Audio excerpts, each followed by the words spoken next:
इथे आल्या आल्या पहिला नाश्त्यामध्ये होता मिसळ पाव, ते वगैरे आम्ही खाऊन घेतलं. त्यानंतर म्हटलं रिसॉर्टचा थोडा फेरफटका घेऊया. मस्तपैकी स्विमिंग पूलचा व्ह्यू होता रूमच्या बाहेर. दुसऱ्या बाजूला मस्तपैकी गार्डन होतं, त्याच्यामध्ये टेबल लावून तुम्ही तुमचं फूड आणि ड्रिंक तुमच्या फॅमिली आणि फ्रेंड सोबत एन्जॉय करू शकता. नंतर आम्ही ग्रूम टू बीची तयारी करायसाठी रूम सजवायला घेतला.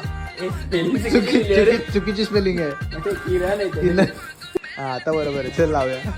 ग्रूम टू बीचं डेकोरेशन करण्यासाठी आम्ही लोकांनी हे वॉल बलून आणलेले ते फुगवायला घेतले मी आणि विकासने. पहिल्यांदा कोणातरी मित्राचा आम्ही लोक एवढी सगळी सजावट करत होतो. करतानाच स्ट्रेंज वाटत होतं कारण की आमच्यासाठी ही गोष्ट नवीन होती. नंतर फटाफट सगळे बलून लावून घेतले आणि आम्ही कोणतं काम केलं आणि त्याच्यामध्ये गडबड न झाली असं होऊ शकत नाही. तर हे मस्त वाटत होतं चिटकवलेलं.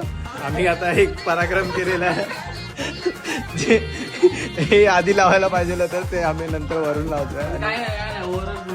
कसं आहे हे काय बघूया. All the best. जे काय पण आहे असं झालेलं आहे. हे सगळं